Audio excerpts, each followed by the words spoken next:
You are about to witness history in the making.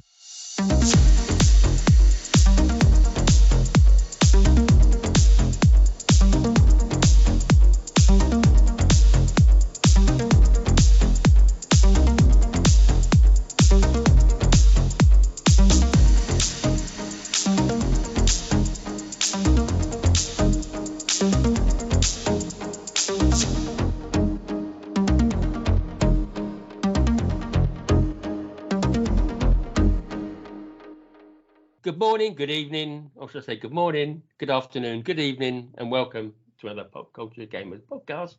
Sorry, I'm a bit judged out there because someone else coughed as I was about to start it, so I'm a bit all over the show, but what the hell. Hayden, how are you? Fine. How are you? you? It's like I was going to go for a swing of golf and you was Oh, dear me, God, I say. Anyway, yeah, so how are you, pal? How are you doing? Yeah, not too bad. Same old. Yes, it is. It's work, no play to a certain degree, isn't it, all the time? Pretty much, yeah, pretty much. So, but I did have some news. My house that I will put on for rent was basically available for about an hour. Do you know what? From past times that we've looked at properties, they are never on there long. No. And it's surprising that they just get snapped up. Oh yeah, so yeah, quickly. really super quick. So I've got someone moving in week after next. No, well, not this coming week, the week after. Yeah. So that'll be good. Was really good. Why put that in there? Be getting into a bit of DaVinci Resolve for producing videos because I've always used Adobe Premiere Elements. Yeah. But some of you might have noticed I've been producing a few more YouTube videos recently. All to do with Saber. Beat Saber, yeah, which I'll talk about later on. So I've always used Adobe Premiere Elements, but I don't know, I just fancied a change using a bit of different software, and DaVinci Resolve for the standard version is free and it's professional quality and it's a really good program. You can do absolutely all sorts. So yeah, I've been fiddling around with that. It's been really good. It even renders the videos a lot faster than Elements did. So yeah, it's all really quite positive. And then also I finally pulled the trigger. We went round to some friend's house the other day, and they had a robot vacuum. And I've been saying to my wife, we should get one. Well, she saw it and she thought, oh my God, that's absolutely fantastic. I said, well, what on earth do you think I'd been talking about for months? Quite right. I need you to sell it to me then, because I think that the size of those things don't have a lot of room for it. But the thing is, you do it runs every day. So, you do it to come on at 3 o'clock in the morning or whatever, or 6 o'clock, just before you're getting up or whatever it is. And then it'll do the whole of the house. And so because it's doing it every day, it only does a little amount of dirt, which, it holds, the capacity's there. And then you just empty it at the end, on that day, then it's got enough room for the rest. So the one that we've gone for, it's got detection systems for in case there's a fall. It's slightly more compact. It'll also wash the floors as well, because there's a water reservoir. You can put stuff in and it'll mop any wooden or lino floors.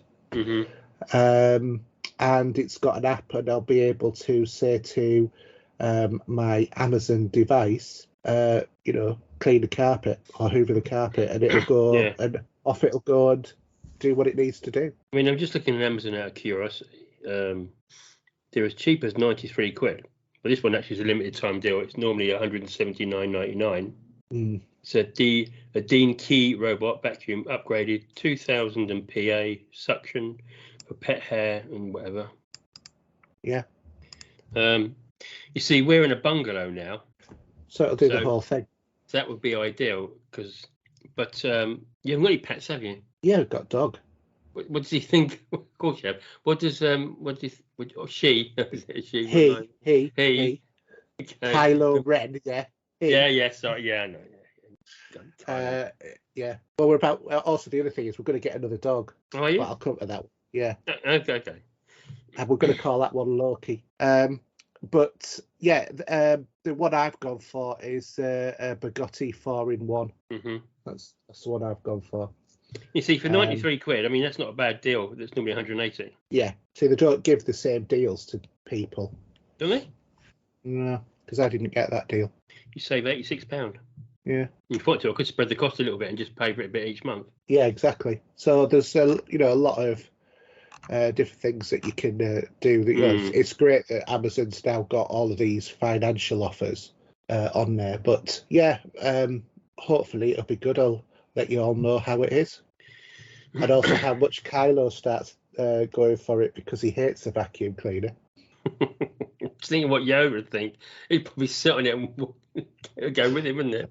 I could just imagine Yoda sitting on it, to be honest, like enjoying a little move around. Because the thing is, the one that I've gone for, it has different modes, so it'll auto sense its environment and all of that. So it knows, it'll measure out how big its environment is, and it'll get around it all.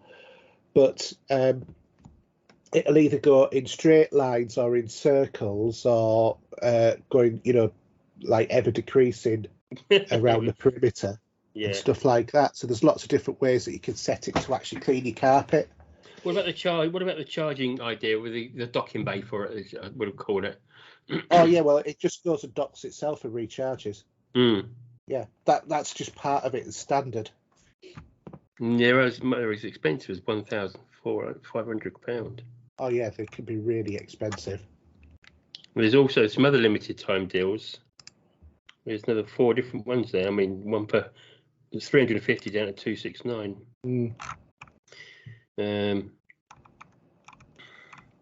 I mean, there are various different ones that you can go for. I mean, there's ones on there that's like 50 quid, but doesn't mean that they're going to be any good. No. So, and if that's all right, I'll persuade the missus that we'll need a robot vacuum lawnmower as well. No, that's good for a good bit of exercise, if you know what I mean, to a certain degree. Depends on how big. Something for me to look into later, then. I feel. Oh, here's a question for. Well, you carry on first, and I'll mention to me because I've been having these emails, and I'll talk about it in a minute. Well, no, that's it for me. And so, my life's not very exciting at the moment. Me neither, really. I don't know what it is recently, but I've been getting. If someone accesses your account. And I'm sure this is phishing because somebody's seriously trying to get me to give my Microsoft details away. This is the third email in as many days. Oh, Microsoft accounts are always getting attempted hacking. That's why you've got to have two-stage authentication. I do, yeah. Because as long as you've got that. Yeah, it says Sirius Sam 4 Win 10 connected to Microsoft account, but it's not. My email account, yeah. You know what it is anyway. This one is si**n@outlook.com. So it's nothing, and it says here manage your apps and asks you to click on it. I'm just going to. There we go. Report. Oh, I mean, emails are ridiculous. I get probably about 120, 130 emails a day, and I would say that probably 140 of them. That's how many did I say? About 140, 150. Probably about 90% are phishing attacks or not genuine. Just it's like your relative in whatever country has died, and if you pay us £10,000, you will get your for taxation and admin, you will get your $10 million. I did have a threatening one the other day as well. All right. Claiming it knows all my details and my passwords, and if I don't pay X amount of pounds, it will put it all over the internet and all this blah blah blah. Now I only noticed it because I actually went into my junk folder, and it was, and he said you got a week to do it, and this was over a week ago anyway. I'm thinking, go swing, mate. I wouldn't worry about it because they're just literally phishing. I know.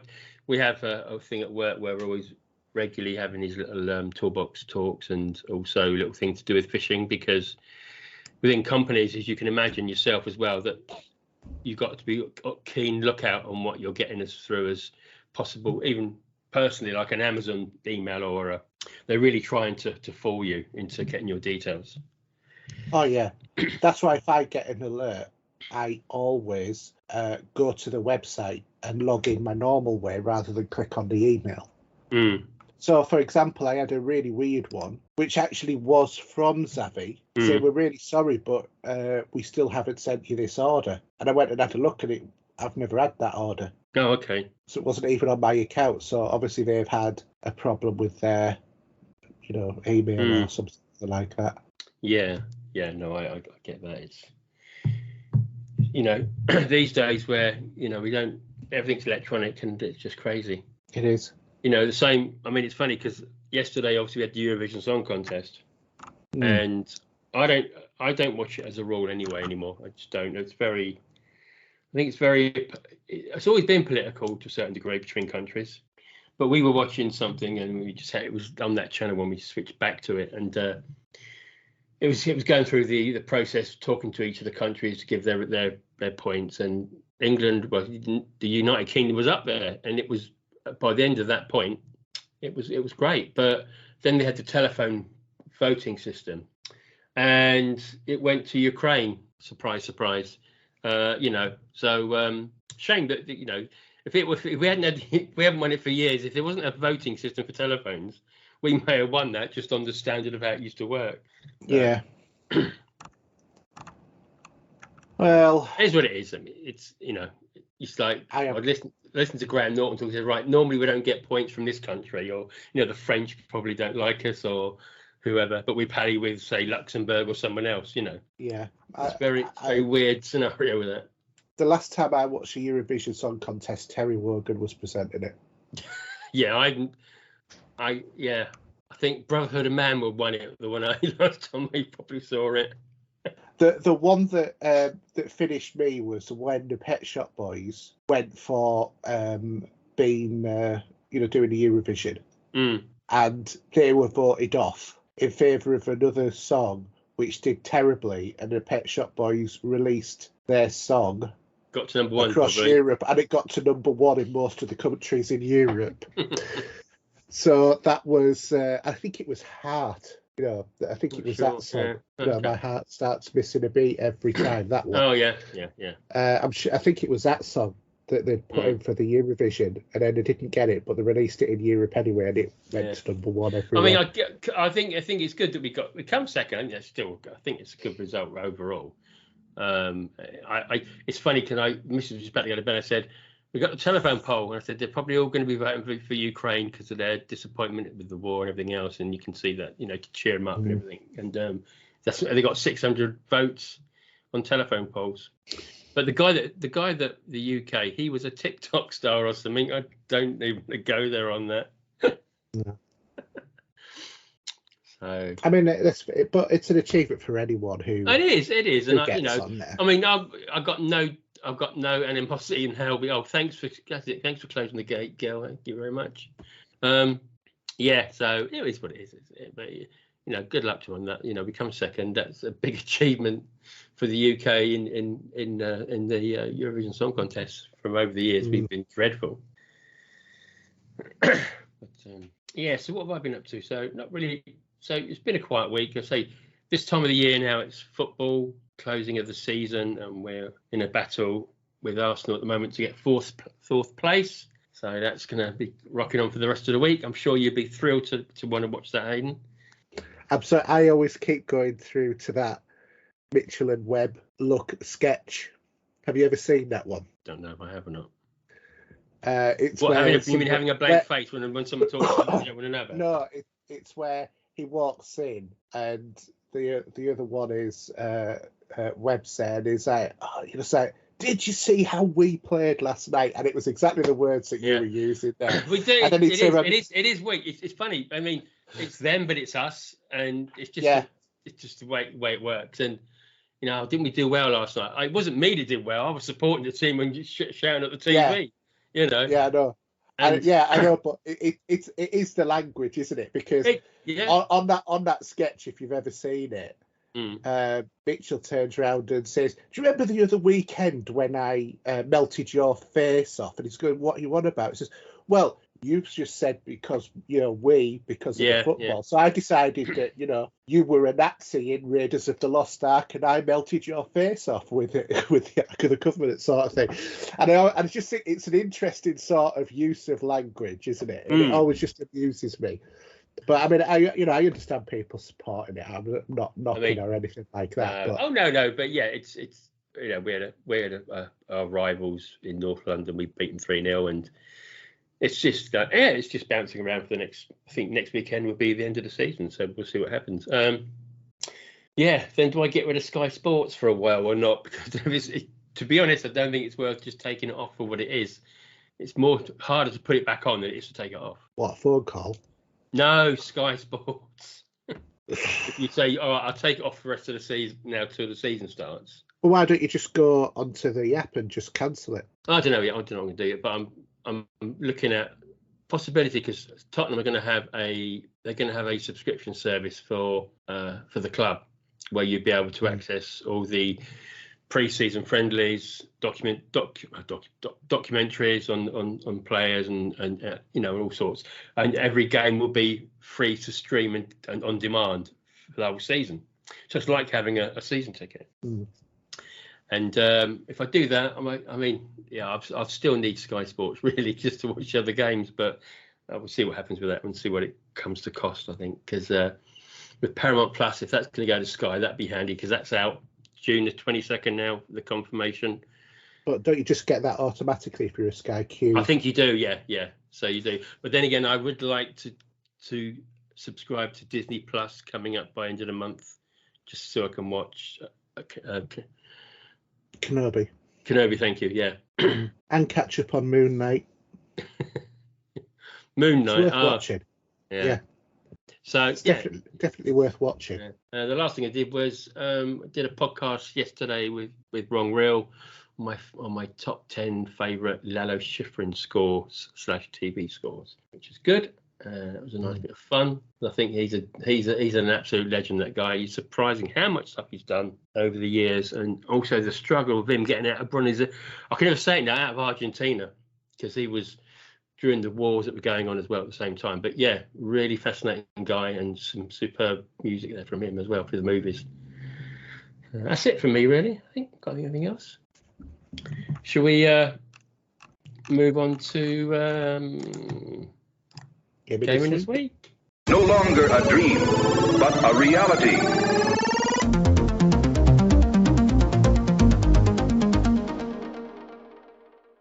Okay, so a little bit of news. Haydn will be shaking his head, probably. I'm not too sure.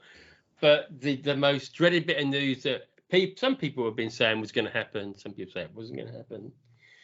But Starfield from Bethesda has been cancelled. Has been put back to 2023. So there was a tweet from Bethesda that came out, and basically it was saying, "We made a decision to delay the launches of Redfall and Starfield to the first half of 2023. This is via their Twitter account. The teams at Arkane, Austin for Redfall and Bethesda Game Studios for Starfield have incredible ambitions for the games, and we want to ensure that you receive the best and most polished versions of them. We want to thank everyone for their excitement for Redfall and Starfield. The energy is huge, for a part of which we inspire us all for every day and drives our own excitement for what we are creating. We can't wait to share our first deep dive into the gameplay for both Redfall and Starfield soon. Thank you for your support."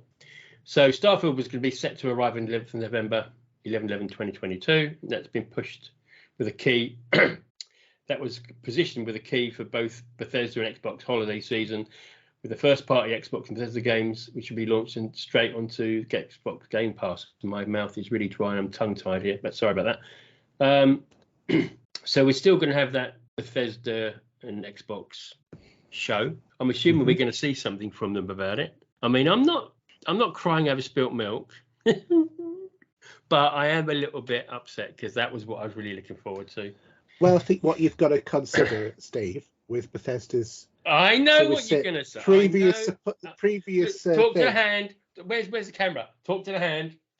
Is Microsoft has obviously stepped in and said, no, you're not releasing a pre-beta version of the game going gold. You're going to actually bug fix it before it's released, hopefully. Well, that'll be what that's about. That's how I would read to release the polished version. So actually one that works, which is a positive move. Because let's face it, you don't want another Fallout 86. No, I think that was no.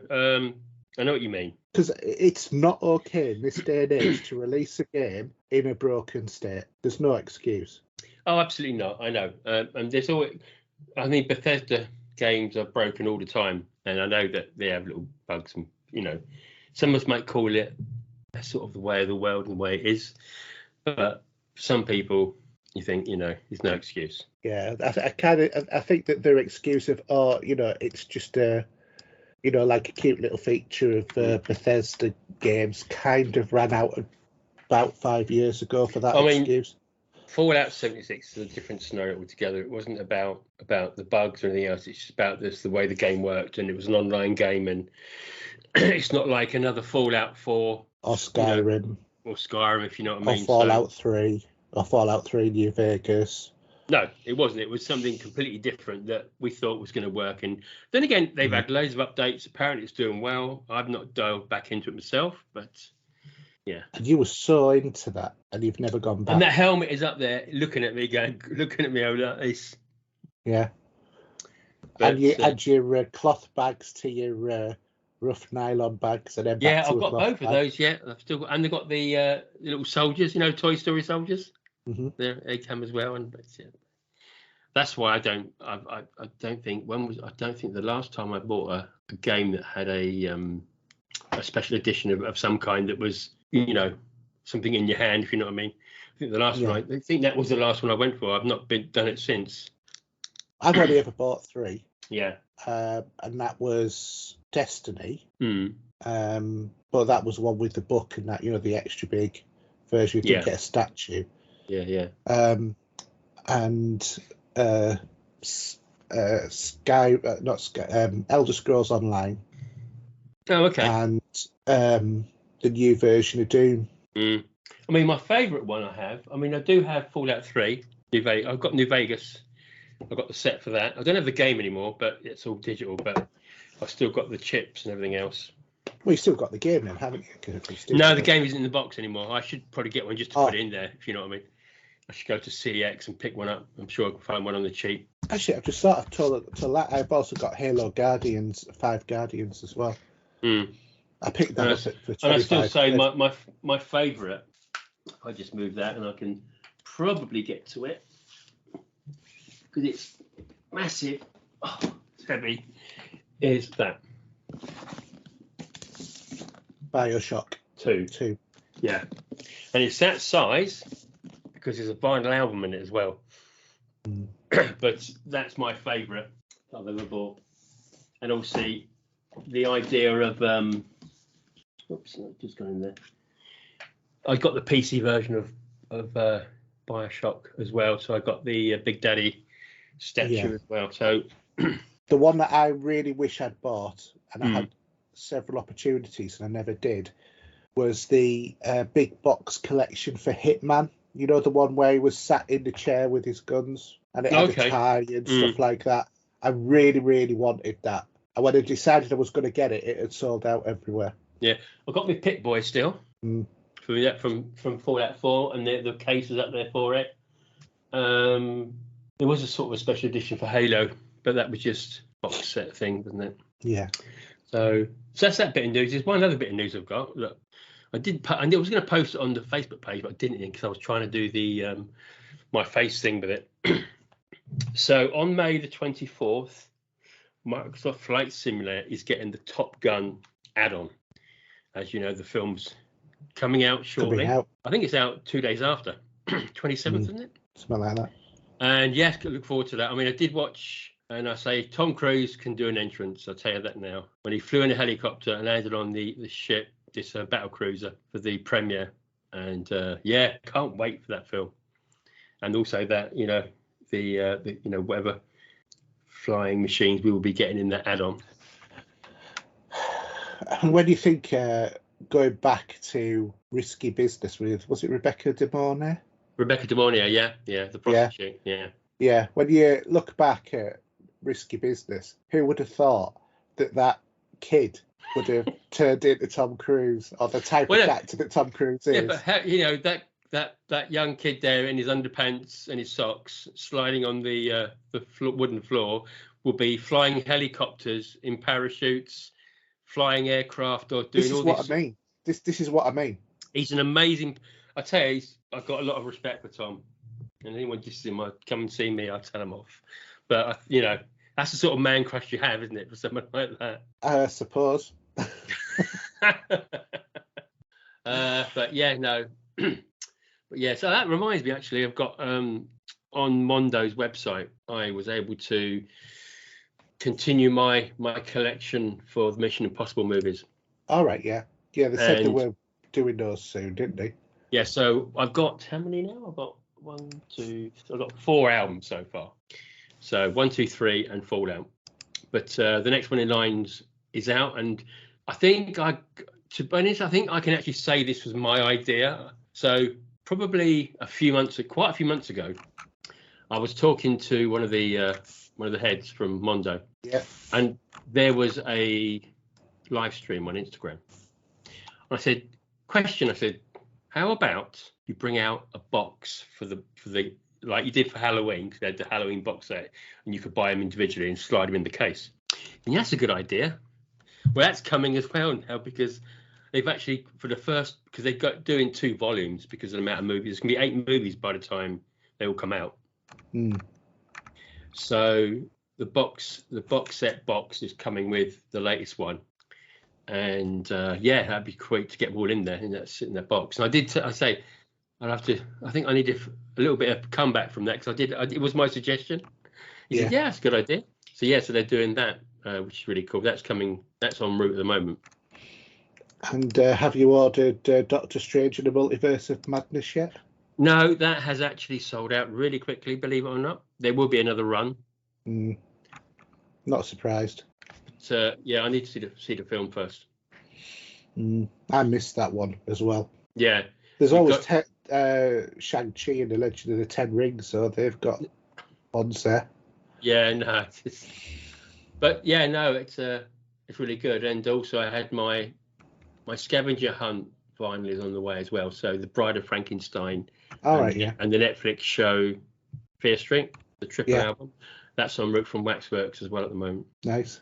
So I've got 2 coming in from 2 different areas, and it'd be interesting to see which one wins. I've got a funny feeling Mondo's going to win, because actually Waxworks started first on the email. Yeah. But Mondo is leaps and bounds with the. I've got both on the app, and I can see which ones where they're sitting. So hopefully that could be coming soon. So yeah. Anyway, any gaming news you heard about, or? No, not really. I've been quite busy, so I've not had my, eye on it really. No, to say just on Twitter. That was like, you couldn't miss that with a thunderbolt, No, a bit like some of the other news which we'll talk about in the TV and streaming. That's funny. Yeah, that was quite funny actually. Yeah. Okay. Do you want to do new releases? Okay, so we've got a couple of weeks new releases. So starting on the 12th on PC, we've got Katata and the Centennial Case Shimjima Story. That's on PC, PS4, PS5 and Switch. On the 13th, which is probably a good day for it, The Evil Dead, the game, on PC, PS4, PS5, Xbox Series X, Xbox One and Switch. On the 17th, we've got Lovecraft's Untold Stories 2 on PC. Also, 2 Point Campus, PC, PS5, PS4, the Xboxes and Switch. On the 19th, we've got Deliverers the Moon on PS5 and Xbox Series X. I'm pretty sure I completed that on the Xbox One, that game. And I think I missed one achievement, and I'd had to replay the whole game, and I couldn't be bothered. Deadcraft on PC, PS5, PS4, the Xboxes and Switch. Endzone, so it's on the 19th now, we've got Endzone, A World Apart, Survivor Edition on PS5 and Xbox Series X. Also, Vampire the Masquerade Swansong, PC, PS4, PS5, and Xboxes and Switch. On the 20th, we've got Cotton Fantasy on PS4 and Switch, and The Endless Summer Search for Surf on PC, Xbox Series X, and Xbox One. On the 24th, we've got Soda Crisis on PC and Forspoken on the PC and PS5. On the 26th, we've got My Time at Sandrock on PC, and Sniper Elite 5 on PC, PS5, PS4, and the Xboxes. Quite looking forward to that one. Kill the Kangaroo on the 27th on PC, PS5, the Xboxes, PS4, and Switch. Again on the 27th, Arcade Spirits, the New Challengers on PC, PS5, and 4 Xboxes and Switch. We've got Pac-Man Museum Plus on PC, PS4, Xbox One and Switch. Remote Life on PS5 and 4 Xboxes and Switch as well. And then Unexplored 2, Wayfarer's Legacy on the PC, and Moo Lander on PC, PS4 and Xbox One. So, something for everybody. Indeed. Except for me. Are you going to do Epic? No, because they're too tiny, and I'm not going to go up against the screen because I'm like Mr. Magoo at the moment. Yeah, you see, there's this amazing feature on Word. It's called a zoom. Yeah, I know, but it's to the right of me. Okay, so Jotun Valhalla edition is free now until the 19th at 4 o'clock, as is Prey. So there you go, Steve. Prey, Bethesda. You can get that on up until the 19th of May. I own it on the Xbox, actually. So yeah, but this is a PC version for when you finally do get a PC. And also, Red Out Enhanced Edition is also available now. And then on the 19th after 4 o'clock, there will be a mystery game. Oh, Microsoft Flight Sim is doing an update as we speak. That's interesting. There we go. Eat more of my They'll hard have drive. to put it out now because it'll take until the release day for it to... No, it's updated. It's only 1.59 gigs, so it's not too bad. It would be complete in 3 minutes. So... Okay. Anyway, so let's jump into what we've been playing. More for you than me. And have you not been playing anything, Steve? Yeah, I've been playing Destiny 2 and the Guardian games, which I can talk about in a minute. But how about you then? Have you been swinging those arms? I have. In a kind of like bid to try and trick my mind and body into doing exercise, I've been playing a video game because on the Oculus, it tracks your calorie count for your level of activity. So it measures how far you've moved your arms, Oh, okay. And how many calories that you burn, and, taking into account the speed that you move your arms and stuff like that as well. So if you're moving it really slowly, it won't be much. And if you're moving, really swinging your arms about, it'll be a lot. So anybody who looks at our YouTube channel, follows us on Twitter, or goes on our Facebook page will have seen me another 10 or 15 videos. Posted a number of videos on the game this week for me, which has been Beat Saber. So I've got into this quite seriously big style. I've been playing a lot of this game. I've seen all those little pop-ups of Haydn's little videos, and yeah, he's changing his tune to something different, whether it's going to be... Especially for you, Steve, I downloaded a Mission Impossible one, which I'm going to... oh, yeah, put that on there, yeah. Like the fuse. Yeah. I think it's Ghost Protocol. I think it's that one's theme tune. So anyway, I've progressed to the PC version from Oculus. Oh, you've upgraded yourself. Oh, yeah, okay, yeah. Because on Oculus, you can buy music packs, and I've bought a couple of the music packs. I've bought the Billie Eilish one, and I've also bought Lady Gaga's one. So like Poker Face, great, lovely. I remember playing guitar. I think it was Rock Band to Poker Face. I remember playing that on there. I remember writing something else like that. That's a good little tune, I must admit. Yeah, but it's, for me, what I've discovered playing this game more and playing lots of different maps now is that it's the flow of the map that really makes or breaks that song, you know, or that level, as it were. So Poker Face is a really, really good, you know, it's sort of like you can enjoy, you know, flaming your arms about and all of that. Depending on the tune you're doing and how the beats per minute is going, how that works. It's got to match. You know, the movements have to match to what you're trying to do. Now, my son plays this game. My son's opinion is he wants to do it as hard as he can and get to the end. My opinion, and it doesn't matter if he gets a D. But you want to play it to enjoy it. I want to play it to enjoy it, but I also want and actually to try and finish a song. Finish a song and master it. So my son is playing Expert Plus. Okay, all I can say is that is sort of like kamikaze suicide tendencies there. Sorry, my memory, my brain's a little bit thin on the ground a minute, but who's the Star Wars character with 4 arms and 4 lightsabers? Because that's what it'd be like to do it, wouldn't it? General Grievous. Yeah. Thank you. Yeah.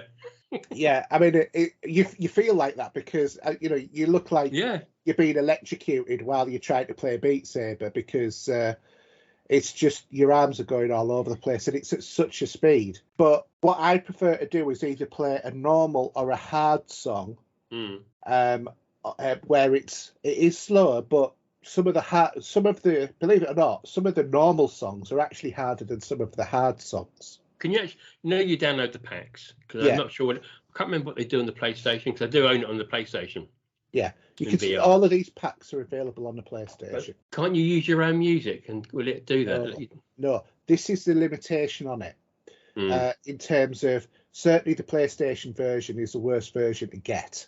You'll have fun, but what I found is the tracking is bad on the PlayStation, especially if you do when you're doing faster tracks. The Oculus version is really good, but there's 2 issues with that. First off, you can't mod it at the moment if you've got the latest version of the song because the modding software hasn't caught up with the latest version. Right. And in order to mod it, technically speaking, you break the terms and conditions of the quest. Here we go. Yeah. And by but although everybody does it, technically speaking, you're breaking the terms and conditions, and you've got to use a different program rather than the Oculus software. You've got to use what's known as SideQuest, which allows you to install non-party. So it's a bit, if you know what I mean, it's a bit like if you've got a Kindle. And you've got your own books.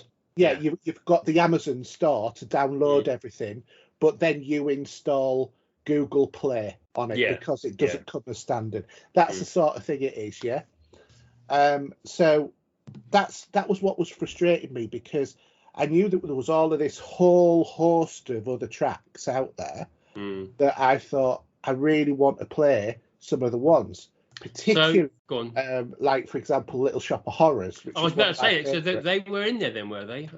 Well, they're not in the packs. No, I didn't think they would have been. That's why I answered the question. So I already knew you'd been playing with that. The Greatest Showman was. The Greatest Showman, the first song in The Greatest Showman, is one of the downloadable packs on the Quest and on PlayStation and all of that, because I've got it on both. Because what I did was, it was only like in a £5 pack with 4 songs, so I bought it on both to compare what it was like. My son had already bought it on PC, so we're sharing that version of Beat Saber. I say, can you have them in both accounts, those packs? And you can actually buy it on one, you've got to buy it on the other if you want it on the other as well. Okay. Because it's different. It's like you know, an expansion for Destiny is. You've got to buy it on it. Yeah, absolutely. Yeah, it's just one of those things.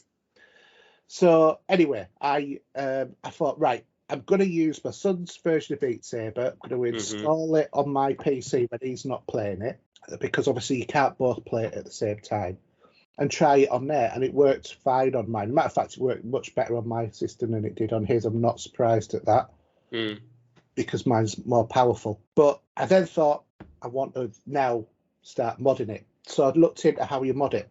Really super easy. barely an inconvenience, to be honest. It's you download Mod Assist, which is a program. It loads. What I found is this is a program that's a bit of a pain in the backside, because in order to use the Mod Assist, or rather, in order to be able to download songs all of the time, you have to keep reinstalling Mod Assist, because it runs at one time and then it goes away. It doesn't install on your machine. So you download it, and what it does is it automatically says these are all of the things that you need to be able to mod it to add music. So it's already there. What you can do is have it so that you can actually download songs straight from the software, which so in Beat Saber, which for me I didn't want to do, because searching, you can't use a keyboard and stuff like that. I thought, no, that's a waff. I'd rather go to a website, find what I want, download it and install it so it's there for when I play. Now, in order to do this, you've got to have played Beat Saber once. Right. Yeah? So it has to have loaded, everything set up, it be working. You come out of it, now you can mod it. So once you've installed all of these mods, while that software is still open, go to a website called Beat Saber. Okay? And on there are mods for songs, the music, and the map for that music. The graphics of the map, yeah. So when I otherwise say map, you can put a song in, but you wouldn't have the map and the blocks you're knocking won't correspond to the song tune, will it? Unless you have it modded. You've got a mod both. You've got to have both. So when I say the map is the order that the blocks appear. Yeah.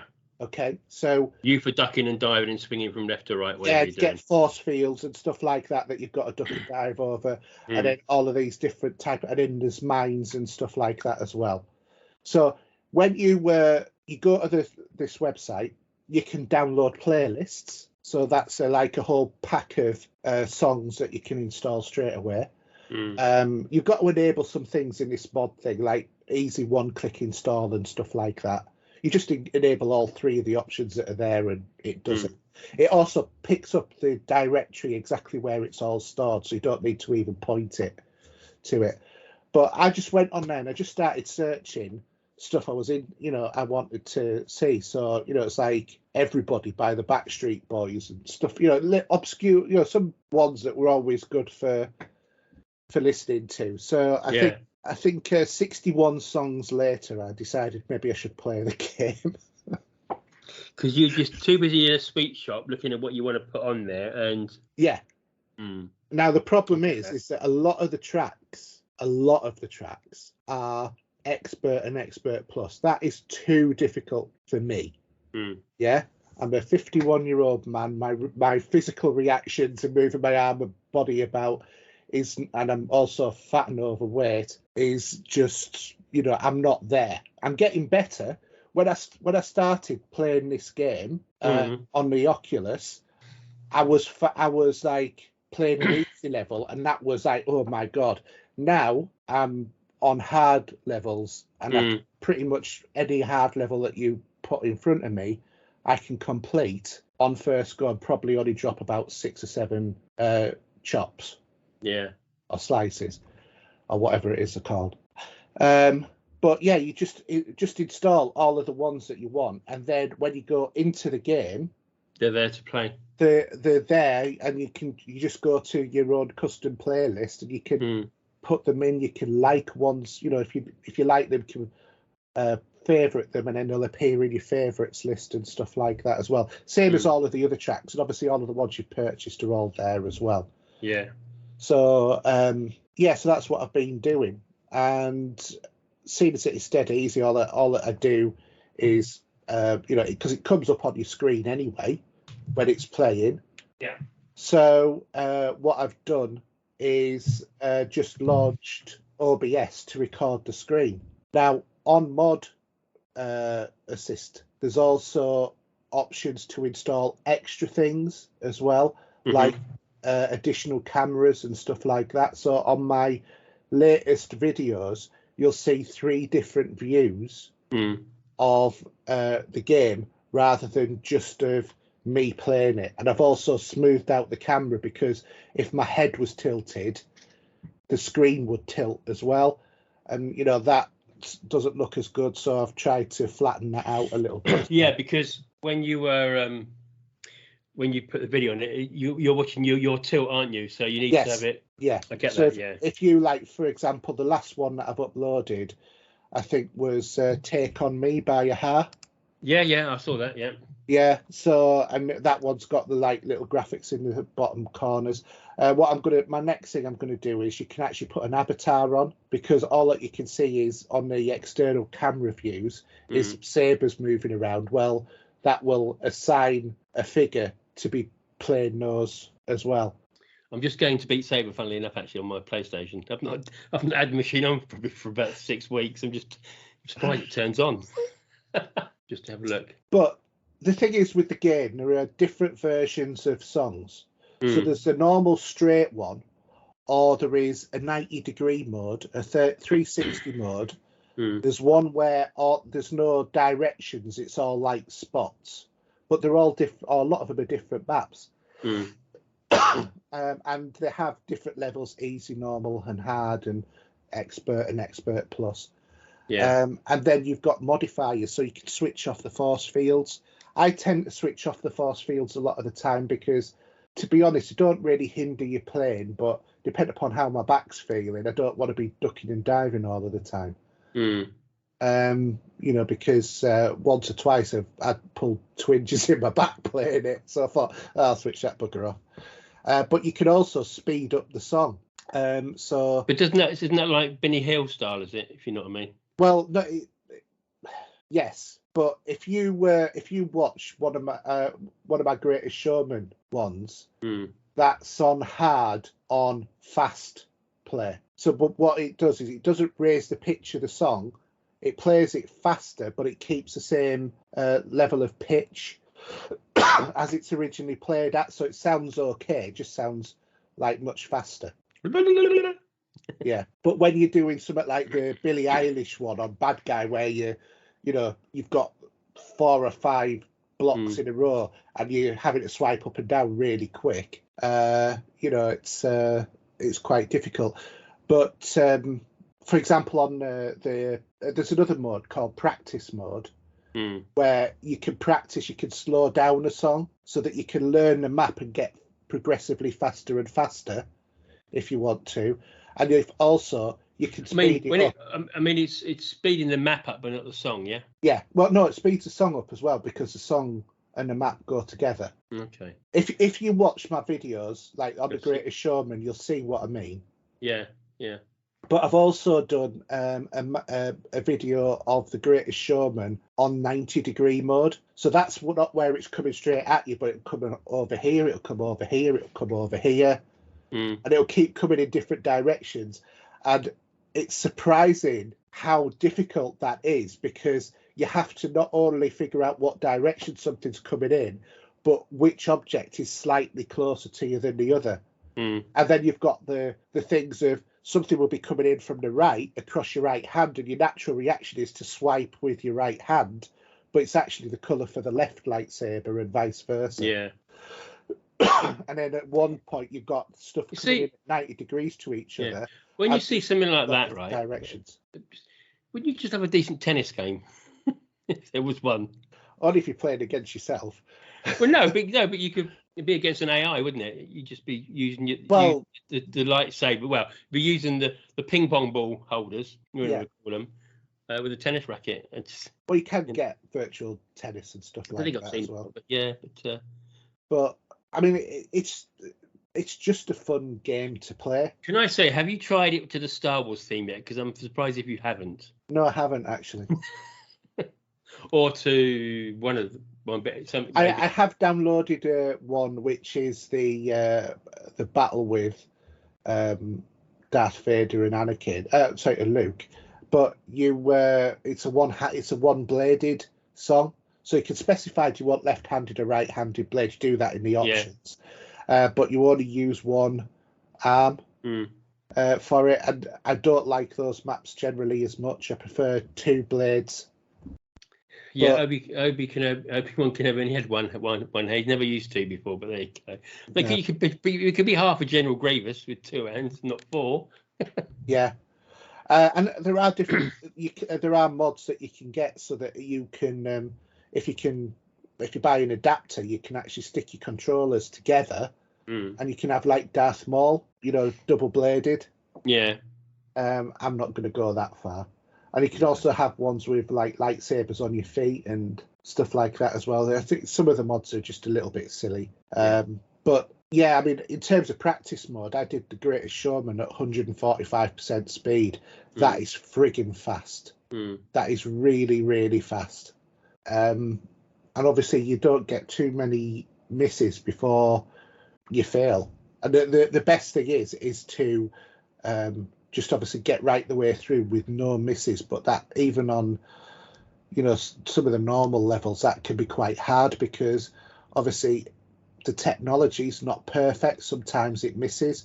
Sometimes you just have your natural reaction of you've got a box coming to one hand, you swipe with it and realise it should have been with the other hand.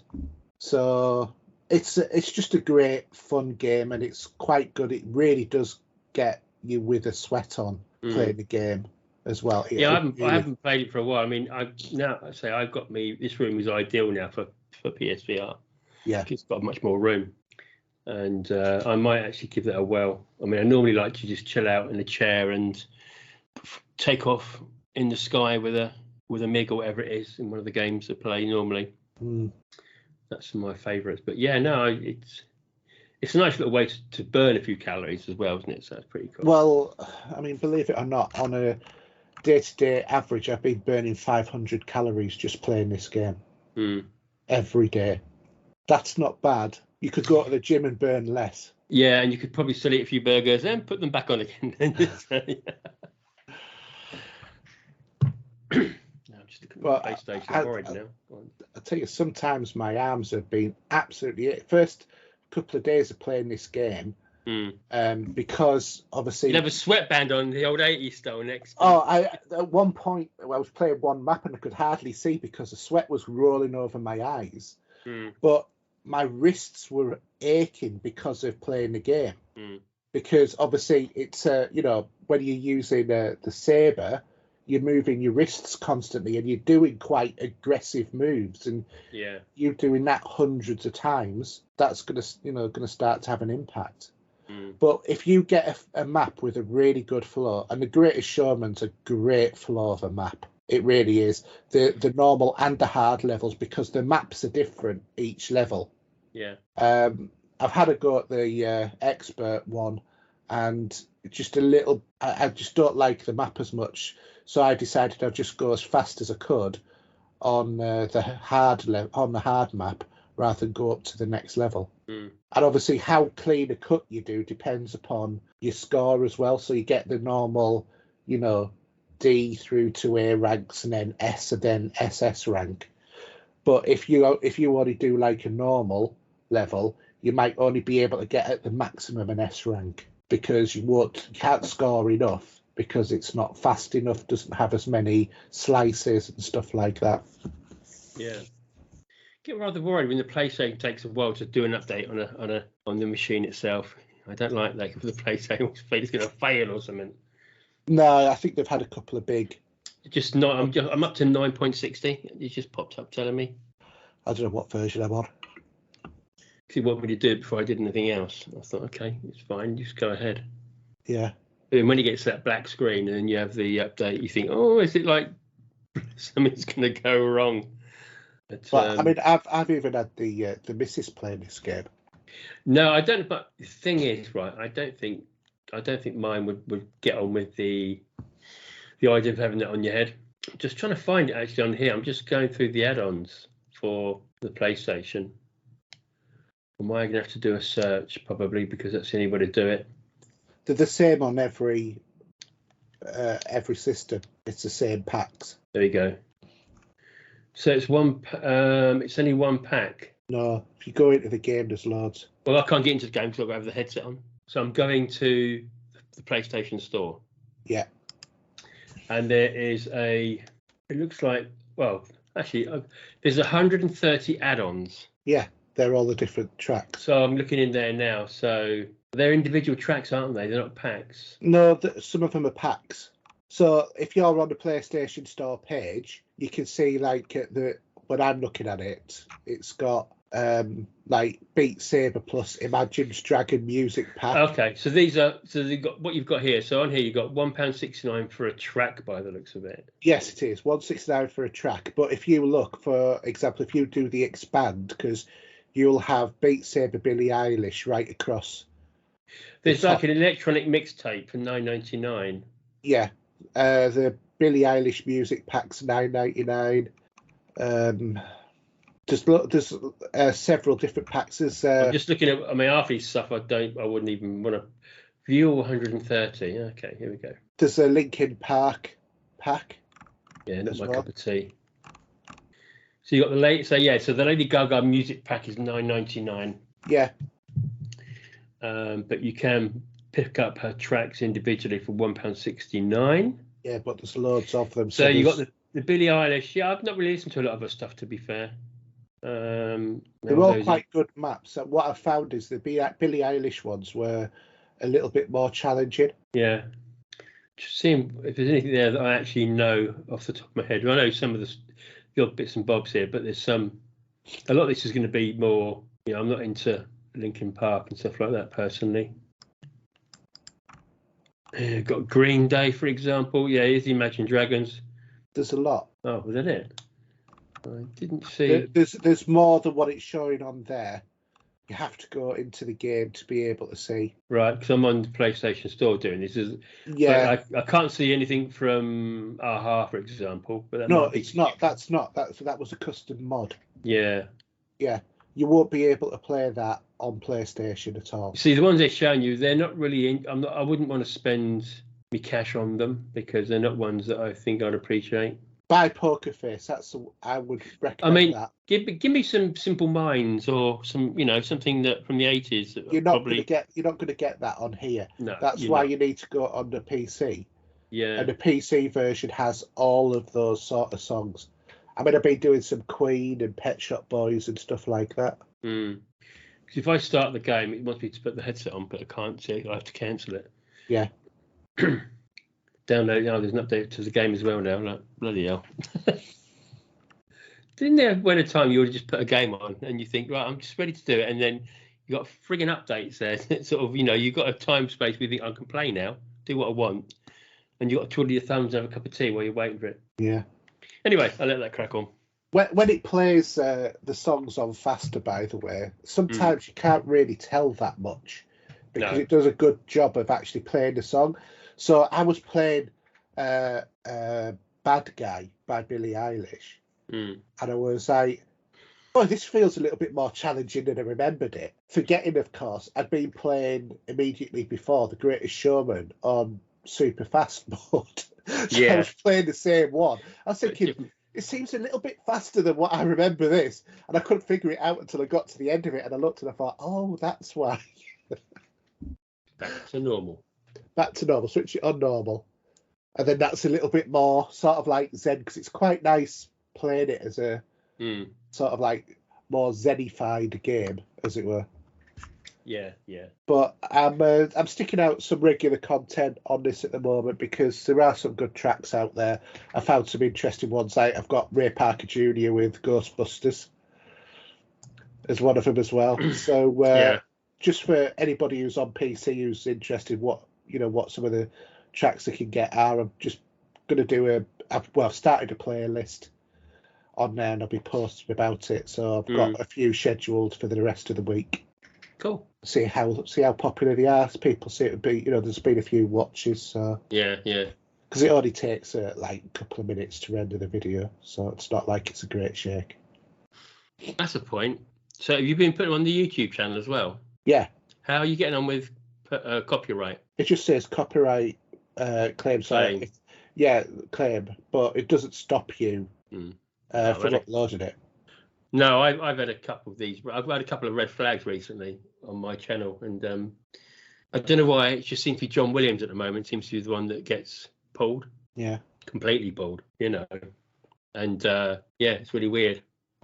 Well, I mean, the thing is, I'm not trying to earn any money out of the. Well, no, channel. I'm not. Exactly. I mean, I've got 60, 70 videos on there. Yeah. And anyone's I've struggled with it's been John Williams. But it goes down to the copyright owner, so obviously he must be saying, "No, I want my music pulled," because otherwise, YouTube redirects any revenue to the artist. But I don't get paid. I don't get any financial gain out of the channel. It's just for fun. Yeah. But anyway, yeah. No, but they still do from adverts. Yeah. So it just means that they've flagged it and they'll pay that artist because it's their copyright. So I have a red circle with a line through it and a couple of them. Yeah, So where Jaws was, I know we're going to be completely off topic here, but where Jaws was on there for a good year or two, it's now kicked off. Yeah. And the same with, well, it's only one side of Return of the Jedi is available to listen to. The other side isn't. It's been kicked. And then I did Indiana Jones and the Temple of Doom. I did it the first time. It got kicked off because, well, I had the title track from the movie, which is the song. And then I thought I'll try again without that, but then it still flagged it. I thought, well, then I won't. Because people were asking me to put some on. I might try and do a track, maybe one track, and try and see if that holds it. But it might be the quantity that you're actually doing. I normally like to do about 17 minutes worth of video, because if you, that's what they recommend, isn't it? That you do about 15 minutes of video, 15, 16, 17 minutes. And I sometimes have like a 20-minute video or something like that. But yeah, it's really hard. Anyway, I'm digressing where I shouldn't do it. But don't forget, guys, subscribe and give us a like on YouTube. Ka-ting, yeah. So yeah, for me, really, there's not a lot to be said. I'm just Guardian Games started 2 weeks ago now. So that's obviously against all the different, your Titans, your Warlocks and your Hunters. The Warlocks won it for the first 2 weeks. That's because everyone was probably using their Warlocks for the latest builds. And yeah, there's a couple of maps there, and there's bits and pieces to jump into where you'll be collecting the little diamond orbs at the bottom to put into the flag, to raise the flag higher and all this sort of stuff. There's a weapon out there called the Title, with a new submachine gun. Got them coming out of my ears at the minute. It's got a load in the vault, and I got a load in my postmaster. Just trying to get the right one that's going to be maybe a god roll of some kind, for the PvP or for PvE. But yeah, I've just been enjoying playing that. Picked up, it's quite good because I've been doing the nightfalls with it as well. Because you pick up different token tags. So you can either pick it up for doing nightfalls, doing whatever you want, whatever part of the game you want to play, or so you'll get different ones to use, and you've got to fill up the meter on those and stuff, and so on and so forth. You played it before, so you know what I mean by that. Yeah. But yeah, I've been really enjoying it. I don't know why. I've just been hammering that for the minute, but haven't been back to Star Wars Lego for a bit. I don't know about yourself. Did you go back into it at all? No, I didn't. True Jedi every level. I just did that when we last spoke. I did do that. That didn't take too long to do. No. That point. So yeah, that's about as far as I've got on that. It's one of those ones I thought, I caned it when it was released. I really, really enjoyed it. But I kind of thought I want to do something different now. And then that was when I kind of got the idea of, I need to, I want to, wanted to get a bit fitter. And I thought, well, I'll do Beat Saber and kill two birds with one stone. But I'm just trying to see how many trophies I've got. So I've got 20 trophies earned in total on the game. Yeah. Not sure how many there are. Probably about 40 by the look of it, or 35, something like that. Yeah, somewhere around there. Yeah. Anyway. So yeah, I think I've not gone back to any other games at the minute. I've just been playing that, and I think I really want to say, come whenever it comes out, The Quarry. I think I really want to play that next. That's probably the next thing I want to play. But that's not for a good couple of weeks. Not until the middle of June, I think. No, it's another month away yet.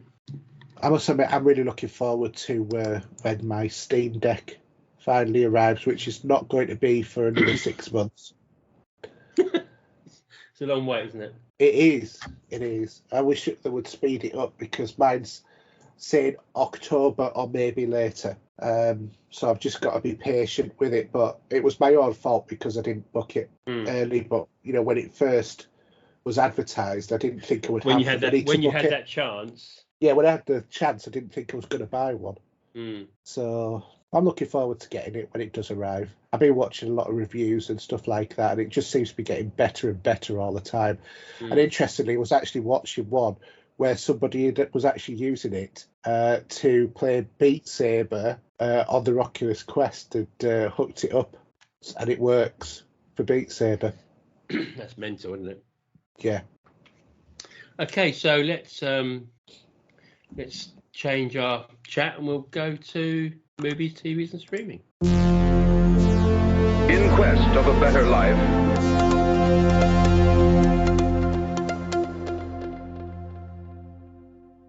Okay, so there's only one real piece of news we want to briefly talk about. We're boring and stupid with it, but so when we last spoke, I think about a week later, I saw a tweet which I think Haydn bit like you wouldn't believe, because someone was saying that James Corden was going to be the next Doctor Who. Oh, God, yeah. Because he's moving back. Well, he's finishing his talk show with America, so we assume he's moving back to the UK.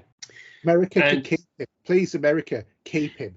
Don't. But then no. I'm thinking, do you know what? Let's have another Gavin and Stacey. Yeah, okay. I'll tell you what. Then he can come back on a temporary visa to do the next season of Gavin and Stacey. He can bog back off to America. Anyway, we're not going to get into any personal vendettas here. It's not personal vengeance. I don't think we need James Corden's lawyers knocking on our door. But anyway, so luckily enough for you, Haydn, it just come out of the blue and was announced with no. Yeah, it's a misdirection. And basically what had happened is there was the BAFTAs, I think it was last weekend, just before the BAFTAs, which was early afternoon. I think the actual event happened, and it got announced that we're going to pronounce his name right because I don't want to get it wrong. Nikuti Getwa, who's Rwandan, and yes, he's going to be the new Doctor Who, taking over from Jodie Whittaker. Yeah, he's a 29-year-old guy. From Scotland. Yeah, well, from Rwanda and Scotland. Yeah. Which I think some people had said, never heard of him. But it's funny like that. Yeah, I mean, people that have seen, what was that show again? Sorry, mine's gone blank for a minute. Sex Education on Netflix. So, yeah, I might even get my missus to actually, because she's always looking for something to binge. You will really enjoy Sex Education. I can tell you that now. It is hilarious. It's funny. I forgot what the name of it is. The science fiction where Harrison Ford recruited a load of young people to train them up to do military strategy. Science fiction one. I can't remember what it was called now. But do you know what I mean? That's going to do my head in. You have to elaborate now. Or use Google. I'm going to have to use Google, to be honest, because I can't remember what his name is. But he was up for one of the actors who was considered for Spider-Man as well. Oh, really? Okay. Yeah, Ash Butterfield, his name is. He plays Otis, but it was Ender's Game, that was it. So, Ash Butterfield from Ender's Game's in it as well. He was considered with Tom Holland for Spider-Man. But this is the big break that QT Gatwa had. And he plays a homosexual young man who's just very, very flamboyant, shall we say. And best friends with the lead character in the story, and he plays it really, really well. He is a good actor, and he has a good range and depth. And he portrays a good lot of emotion. It's this Sex Education is one of those sort of like amusing shows where it's done like an American high school in Wales, and all of the actors are about in the late 20s. Right. Okay. You know, so it's like a typical sort of American high school show in the fact that, you know, much older actors and actresses, but it's in Wales. In Wales.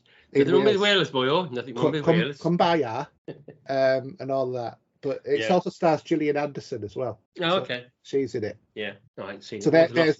There's one for you to mulder over. Anyway, so I mean, we look forward to it. I mean, as I said, I was speaking to you earlier about this. So I'd seen something on the old on the grapevine that David Tennant's been spotted in Cardiff. So if that is the case, they may well be using him to help with him in maybe a 60th anniversary special. They've already said that he is coming back to the role, as is what you call it, the comedian who was on it as well. What, James Corden? No. No. Female, you know. Oh, I know you're about, Catherine Tate. Catherine Tate, yeah. Yeah. Have you seen her? Have you seen the latest Netflix show where she's a? Yeah, this prison. Yeah. Yeah. Anyway, so it'll be interesting to see how they, if they're going to use Catherine as well. It'll be interesting because when they last left, she was forced from a memory of the Doctor. Yeah, she'd become a human female Time Lord, hadn't she? Yeah. In the story, and I'm wondering if the return of David Tennant is actually going to be the human version of the Doctor from the alternate timeline where he became human to be with Rose. Well, it depends. If she's going to be in it, it may well. It could be. We could have both in there, couldn't we? We could. So, yeah. I mean, I know it might. I mean, you could probably just wipe that section of Doctor Who out of the way and just watch Jodie Whittaker change into this guy and see how it goes from there. Yeah, I'm actually positive about this guy taking over. I think he'll be good. Definitely. Cool. But it all goes down to the writing at the end of the day. And poor old Jodie Whittaker, she had terrible writing and terrible direction in the role. Well, and say some of the story. I mean, that last story I've not seen it yet. The one with the Sea Devils didn't do at all well. None of it did. No, it's a shame because I like the Sea Devils, and that for me was a part of my favourite era of me watching Doctor Who was with John Pertwee. Yeah, I mean, John Pertwee to me was, I always think of him as the best Doctor Who. You know, to me, like the Carnival of Monsters. Do you remember that episode or that series of episodes? Yeah, that's the one that always sticks in my mind with him, and also driving around in his little car because the TARDIS was stuck. Yeah. Yeah. Bessie was great. I know. Do you remember the Green Death? Yeah. With the maggots. That was really great. Yeah. Great one that was. To be honest, I used to love the John Pertwee era where he was stranded. The comedian, you know, with Unit, he was stuck on Earth, wasn't he? Basically. Yeah. I liked all of those episodes, but that's where it's sort of like they built in a lot in terms of the Timeless Child, which was just such a travesty of a Doctor Who episode. Yeah. It was so wrong to rewrite 50 years of history. And you know, I mean, obviously you had two companions, Jo Grant, who was first, I think. Yeah, of course she was first, wasn't she? So. Yeah, because I think her last episode was with the Green Death, I think, remember rightly. Was she the one who ended up going into porn or something or other like that afterwards, after Doctor Who? Or done some sexy shoots or something or other like that? There was one of the Pertwee companions, I'm sure did that. Really? Yeah, or did a page, not like a Playboy or something or other like that. Yeah, so Joe, I think he only had the two, didn't he? Two companions. I was a bit young at the time, mate, to be honest. I just remember a lot of the shows, watching it, not understanding a word of it. Yeah. And then I think after that came Tom Baker. No, I was talking about the companions. Oh, sorry. But it was Tom Baker. So it was Elizabeth Slade. Yeah, Elizabeth Slade, and then followed Jo Grant. Yeah. But I saw a picture of Tom Baker recently. Oh my word, he's aged. Yeah, he's still looking well. Bless him. He's very thin in the face now. Yeah. Yeah, but he was always a very opposing sort of character, wasn't he? Yeah, Very wild and wacky. It was like when you think of him like on Blackadder the Second, stuff like that. But so for me, I always used to I used to like Tom Baker, but my second favourite up until David Tennant was always Peter Davidson. But I think that he was very much sort of like my generation's Doctor. Yeah. I was the right age and everything for, being swayed by that version of the Doctor. Yeah, because you see, I started watching Doctor Who, and I think I remember, and I always remember the first episode of from Troughton to Pertwee, and I've got a funny feeling that episode, because those shows were like 5 episodes for a story then, weren't they? They weren't like they are now. They're more singular. Yeah, but there were also 25-minute episodes as well. Yeah, and actually there was a third companion. Oh no, she worked for UNIT. I'm just looking at John Pertwee's companions because they actually put in there 2 members of UNIT as well. But yeah, Joe Grant, and then the last one was Elizabeth Sladen. Then John Pertwee's list, blimey, that is long. Yeah, it's long. But yeah, no, I remember him being all not with it like doctors are when they change, and he's in one of those outfits in the hospital running around like a lunatic. And I've got a funny feeling it was the Autons, was the first episode, if I remember rightly. I don't remember. Yeah, and they were scary though. They were scary those days. Now they look more rubbery, don't they? When you saw Christopher Eccleston when the Autons was in his first episode when they came in the shops in London, but they were more creepy back in the 70s for some reason. I don't know why. I think everything was more creepy because you use your imagination more. Nowadays with CGI is so good, you don't need to do that. But I remember watching one episode of Doctor Who where it was a Peter Davidson one, and there was a guy's head came on this robot thing. And I remember looking at it, and even though it wasn't a convincing sort of head, I mean, it looked vaguely like the person it was supposed to be, but, it was just like a rubber mould of his head. I remember looking at it and being horrified at the look of that. And that was as, older, I was like in my teens. It wasn't to the point where I was scared of it or anything like that. But I remember just the thought of it more than anything else horrified me. Yeah. And that now I still find that episode difficult to watch. And I know that's a stupid sort of thing, but it's only.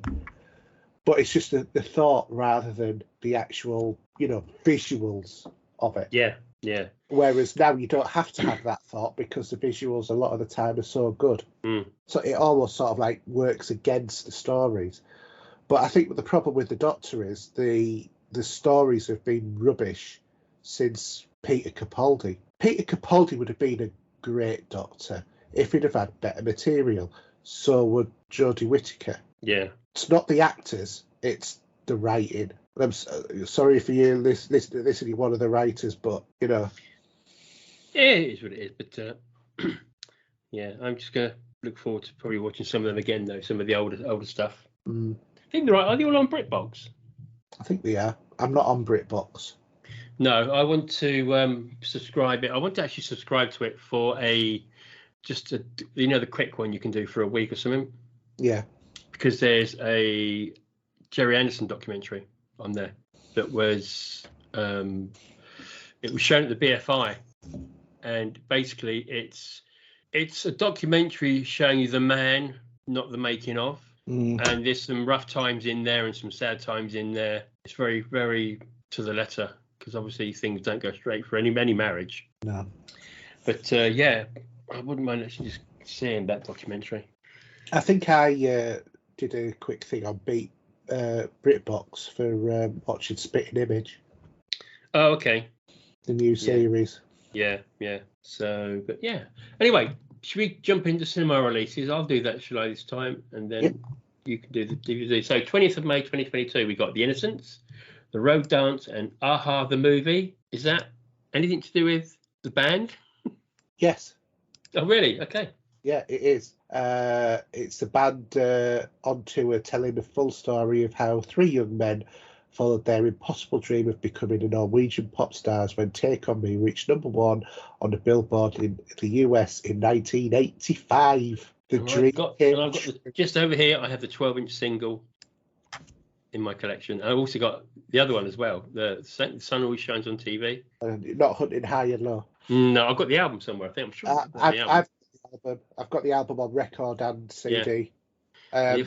They did a Bond theme as well. So, in matter of fact, a lot of people think they were one-hit wonders. They actually went on for years. They're still. They're on tour now. They're still on tour at the moment. They've been doing it. And I've been watching some videos of them. Was it Morgan Hart? Or I can't remember which way his name is, but yeah, they're still going out there doing stuff. Whether or not you can reach that high pitch of that, as you did back in the 80s. I mean, we've all done a bit of karaoke with that one, I must admit. Well, I used to play Lips all the time. That used to be my favourite song to play, to sing. And I used to get really good scores on it as well. It's just such a great song, and it's just got a jolly tune to it.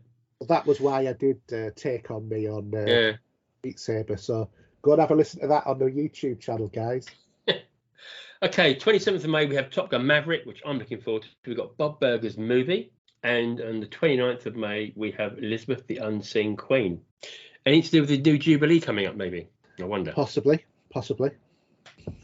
So entice me to what Blu-ray DVDs are coming out over the next coming month. So the ones that are coming out on the 16th of May, we have Beverly Hills Cop 2 on 4K Blu-ray. We've got Revolver on Blu-ray, which has been out before. On the 23rd, we've got Doctor Who, Eve of the Daleks and Legend of the Sea Devils on Blu-ray and DVD. We've got Patriot Games on 4K. We've got a load of Fu Manchu movies. The Blood of Fu Manchu, The Bride, The Castle, The Face and The Vengeance. All the Christopher Lee movies, yeah? Yeah. The Sum of All Fears on 4K Blu-ray might be something we get for real very shortly. And Wild Things 4K and Blu-ray version. You make my heart sing. Yeah. Actually, one in there that I watched the other week, Malignant, is coming out on 4K, which I thought was not a bad film, not for everybody. Cat's Eye Special Edition, I've got that pre-ordered actually. That hopefully will be coming shortly. Which is the short stories from Stephen King. Candyman limited edition from Arrow. Yeah. So that will be the remake movie. Oh, is that is it 1992? I'm not sure. 92 version. I've got Candyman in my collection. But I know the 4K of the new version is coming out shortly as well. And what else have we got in there? The Police Around the World Live. I've got the albums for that. And Beverly Hills Cop 2 could be interesting. I've always thought of picking up the first one, actually. Okay, so cinema charts. So from 5 to 1, we have Fantastic Beasts: The Secrets of Dumbledore. Number 4 is The Lost City. Number 3, Sonic the Hedgehog 2. Is that still hanging around? I went to see that. Yeah, you did. Yes. Number 2, something that my wife wants to see, actually. Downton Abbey: A New Era. And number 1, well, Haydn, we'll talk about that later. So we won't say what number 1 is yet. We'll leave that as a... Have a guess. It's marvellous. Anyway, Blu-ray DVD chart. Blu-ray DVD chart. So at number 5, we've got Dune. At number 4, we've got Turning Red. At number 3, we got Jackass Forever. At number 2, we've got Chucky Season 1 Good Guys Edition. And at number 1, we have Spider-Man No Way Home. Not a surprise. And I say, anybody that likes Chucky, go and see that first season. It's a hoot. It's brilliant, really good. It's got a good set of humour, and there's some nice surprises in it too. So you'll have a chuckle at Chucky. Oh God, yeah. His foul mouth language works brilliantly. I'm sorry, but it does. Yeah. Anyway, so what we've been watching. I think I'm going to talk about one Netflix show anyhow. But should we jump into what is number 1 in the cinema charts at the moment? No spoilers, remember? No spoilers. I'm not going to do spoilers. I'm not going to do spoilers. Right. So, Doctor Strange in a Multiverse of Madness. This is obviously the latest in the long line of Marvel movies now in the Phase 4. And it's from the director Sam Raimi, who obviously did Spider-Man trilogy and also The Evil Dead. Yeah. The movie picks up right after the events of WandaVision and Spider-Man No Way Home. And basically, I'm not going to say anything about the story other than it revolves around Doctor Strange protecting American Chavez, who is someone who can travel the multiverse. And she's being protected by Strange from the movie's big bad. And that's really all I can say, because if I go any further, I will be starting to do spoiler after spoiler. And also, it's one of those sort of movies. And also, did you have, when the movie, before the movie started, did you have a screenshot saying, please do not discuss this on Twitter and stuff like that? Did it do? No. You didn't? Because in the States, I saw a screenshot with their camera in there, and it said, would like people to experience this movie without spoilers, so please refrain from giving anything out on social media. Yeah. I'm sure it's there if you want it still, but yeah, I think if anything at the moment, with the way that Marvel have been going, it's been a bit of a rocky ride since Avengers. There's been some ups and downs. Eternals was a bit of a low, although I liked WandaVision. WandaVision, I enjoyed that. To be fair, the shows have generally been really, really good. WandaVision was really good. The Falcon and the Winter Soldier was really good. Loki was, as far as I'm concerned, absolutely fantastic. Hawkeye was worth watching, but not to the same. He's had a bit of a rough time, that dude, isn't he? Really? Yeah. It doesn't. I mean, as an actor as well. I mean, he got bummed out of the Mission Impossible movies for some reason. Yeah, he only got to do one of the Bourne movies. Yeah, so I don't know, but who knows? He might come back a bit more. Yeah, Moon Knight, which you need to watch, Steve, is I wasn't sure on the first episode if I was going to enjoy it or not, but I actually did by the end of it. So what I'm going to say is this is a really enjoyable movie. And how long was it, by the way? 2 hours. Okay. So it's a shorter one, but evidently there's 45 minutes of stuff left on the clipping room floor, some of which is to do with the big bad, which I think it was a good idea to cut out what they were going to do. So this, for me, really rates up there in terms of Marvel movies, but it's not perfect. When you hear Multiverse of Madness, personally, I didn't really feel like it. You saw lots of multiverses, but a lot of it was on the clip that you've probably seen on the trailer, whether you see Strange flying through different multiverses. But there wasn't really a lot of madness, as it were, going on. There is a bit that I think that maybe does relate to the madness, and this also relates to one of the What If episodes as well. There is reference and carryover from the What If episodes in here. And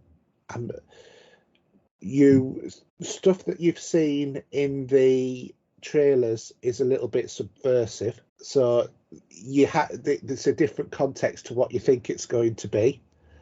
But there is plenty of wacky stuff that happens. There's some really great appearances which will certainly satisfy knowledgeable fans out there, with some secret returns of characters that maybe we thought were gone for good.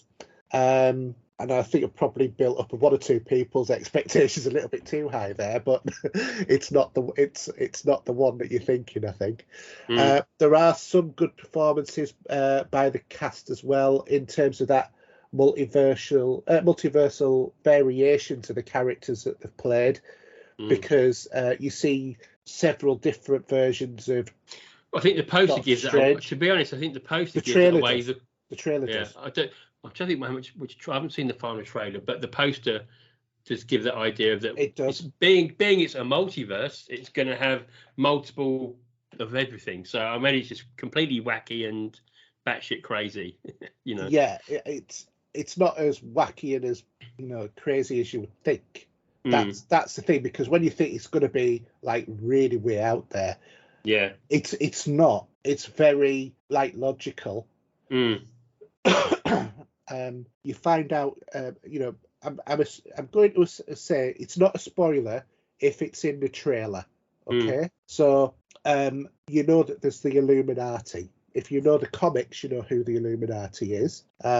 So that's a quite a key one. What that in the trailer is similar, is what you expect, but also not what you expect as well. Obviously, the big return that's obviously in that trailer. If you haven't seen it, I'm not going to mention what it is. And also, that's where some of the crossover comes from as well.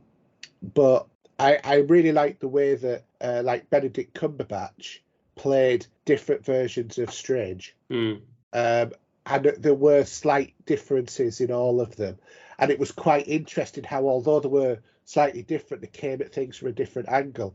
It does answer a question about Endgame, interestingly, as well. I get that, yeah. Because some of this is about all of that kind of thing, and the snap, and did it have to happen that way? It's an interesting view. So what I'm going to say is, overall, this was a really enjoyable movie. And although if you haven't at least seen WandaVision, you will be wondering what the hell is going on. So would you say, if anything, if you haven't seen WandaVision, try and check it out before you go and see it? Definitely. You need to understand that. I think there are things that happen in WandaVision that it all relates directly to it, because if you haven't seen that, you won't understand what is going on.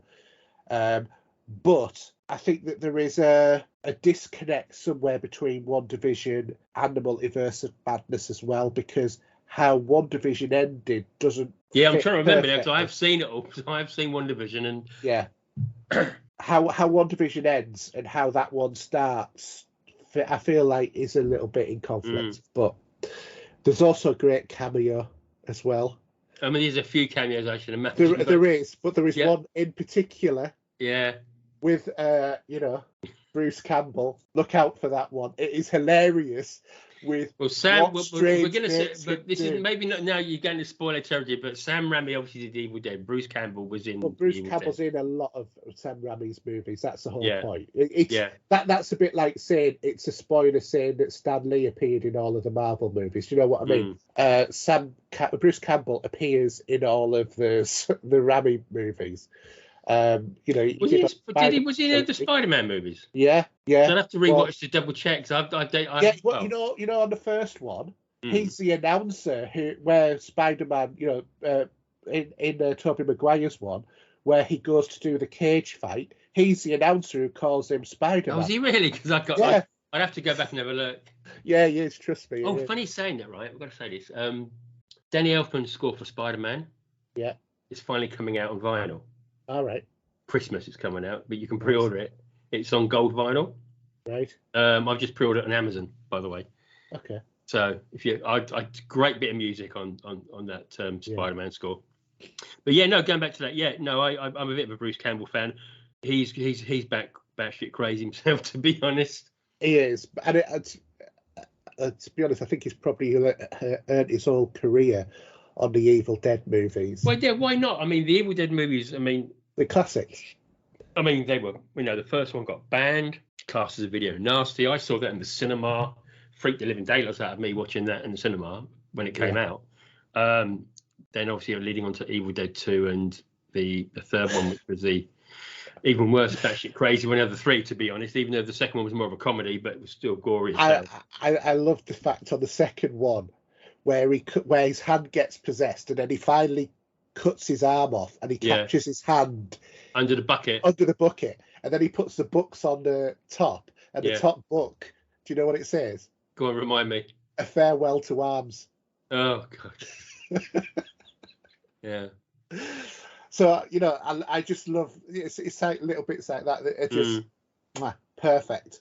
But Sam Raimi's, the only other thing you haven't mentioned, a movie that I adore from him, and I've got the movie. I think I've got the movie somewhere, and also got the soundtrack. Is Drag Me to Hell. Yeah. And if you haven't seen that film, anybody, go and check it out, because It's a really good play on a horror story, on the way it's told, what goes on with the gypsies and everything else. And it's got a great ending at the end as well. I thoroughly enjoy that one. Worth to see. Yeah. As this is a Marvel movie, obviously there are the end credits scenes. Yeah. One of which is a funny, one of which sets up the next Doctor Strange movie with a character who will become Strange's love interest if it goes by the comics. And interestingly as well, up until now, all of the Marvel Universe were supposed to be in some weird high number for the Marvel Universe. All of this is happening.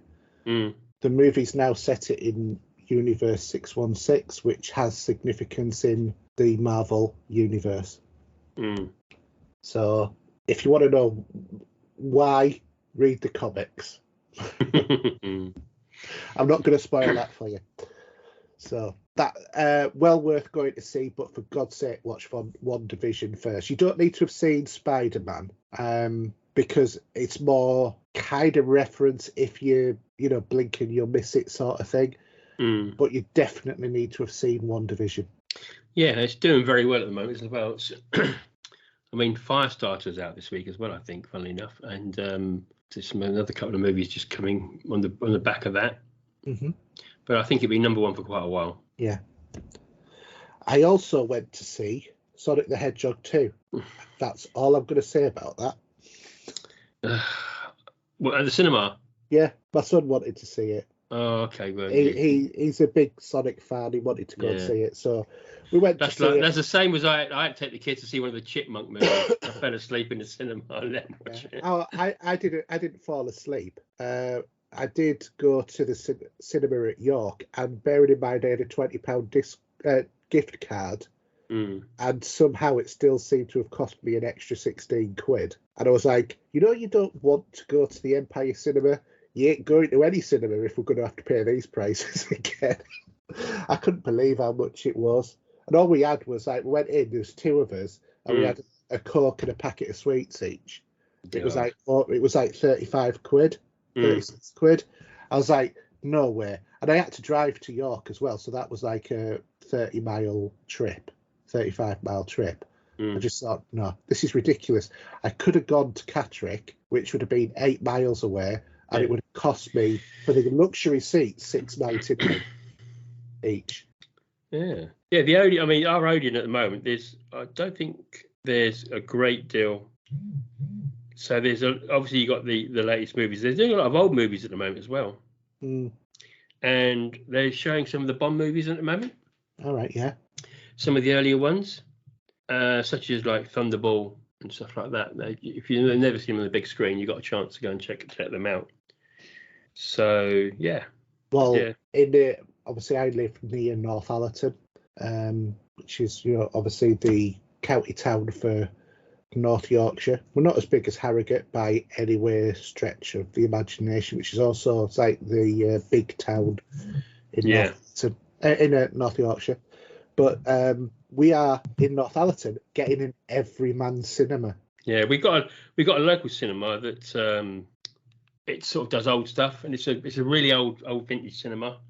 So we've got at the moment in the cinema, our local one's got The Lost City, obviously Doctor Strange, Firestarter at the moment, Downton Abbey, but I will wait until that comes on the Sky for the missus. Actually, I know she really wants to see it. What else have we got? Death on the Nile. And I've got You Only Live Twice from Bond as well. All right, yeah. So there is a few of those going around. Let's just scroll through the bottoms. So there's quite a few bits and pieces out there if you want to go to the cinema. Again, it's getting the time out there as well, because a lot of things to do around the house at a weekend as much as anything else. This weekend I should have cut the grass, but it's been raining like you wouldn't believe. But yeah, we've got Sky this week. If anybody hasn't seen it yet, if you've got your Sky movies, we'll have the Ghostbusters movies this week. So that's on there to watch. But I should catch up eventually with all my films and stuff. But there's not enough hours in the day, unfortunately. I know what you mean.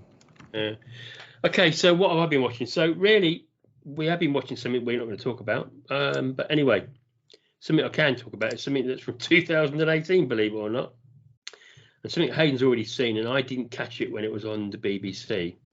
Is a TV show called Bodyguard. And this is a 6-episode season, which was from the BBC back in 2018, starring Richard Madden, Keely Hawes, and Jean McKee. Jean McKee, if you're a Notting Hill fan, she was in the wheelchair in that film, if you remember. I'm sure you do, Haydn. The group of friends. Yeah, it's Notting Hill. We talked about this the other week. We talked about Notting Hill, Julia Roberts, and Notting Hill. Yeah, that was Gina McKee. She was the one who was in the chair. Well, in the wheelchair, yeah. Yeah. And Richard Madden, Keely Hawes, for those that are fans of Life on Mars, remember her in Ashes to Ashes. Yeah. And apparently Richard Madden, I didn't know this, but Haydn was just to remind me about Game of Thrones. Thrones, yeah. He was also one of the, and still is one of the people tipped to be the next Bond. Yeah. And actually, there was someone else in it I noticed. I don't want to give away who she is from the point of view of what she played in, but do you remember the British Empire? Yes. Because his wife was in it. Mm. But yeah, very good show. Political thriller about a bodyguard looking after a member of parliament, and it's his story from a point of view that at the beginning of the first episode starts with him with a bomber on board a tube train, and it goes from there. I thoroughly enjoyed it. Didn't see it on the BBC. Some great twists and turns right up to the last minute. Mm. And yeah, if anybody hasn't seen it, go and check it out. It's really good. Yeah, well worth a watch. Other than that, really, there's not a lot we've had to catch up on. I know, and you probably, I don't know if yourself there. So The Flash has been on for the last few weeks. You've given up on it now. I've given up on all DC apart from Peacemaker, which was absolutely fantastic. Have you seen that yet? No, I haven't. No. Oh, Steve, watch it, please. Watch Peacemaker. So going back to what we talked about earlier about Doctor Who, I just had an email confirming that David Tennant and Catherine Tate are back for the 2023. Yes, I said that to you. Yeah. No, but it's only just his emails flying around now. It's actually they're just popping up, and people on my Facebook page have been throwing it on there as well. So as we've been talking about it, it's been released. I found out this morning. Yeah, well, I've just got this now. It's literally pinged earlier from Doctor Who. Yeah. Just saying that one of the most loved pairings in Doctor Who's history, we're reuniting and are filming scenes that are due to air in 2023 to coincide with the show's 60th anniversary celebrations. So I think that's going to be good because that will get more viewings than the rest of the show put together. Yeah. I bet you anything that James Corden will be on Doctor Who this season, though. Well, that's what that was about, because it was I think he'll be like a baddie or... No, he'd be the same character he's played before. Well, he always plays the same character. He's always Smithy no matter what he does. No. But he'll play the character he was in with Matt Smith. It was 2 episodes he was in as a character. Yeah. With his girlfriend. I can't remember her name. I've seen her in loads of stuff. There was one episode was to do with the Cybermen, and then the other episode was to do with... It wasn't Ness. It wasn't Ness. Fuck off, excuse me. You can bleep that if you want. Anyway, I think we should move on now because I want to get a drink in it. My mouth's dry. I might have to disappear and you carry on. Anyway, we'll go to the listeners' questions. Okay. John, what's happening to us?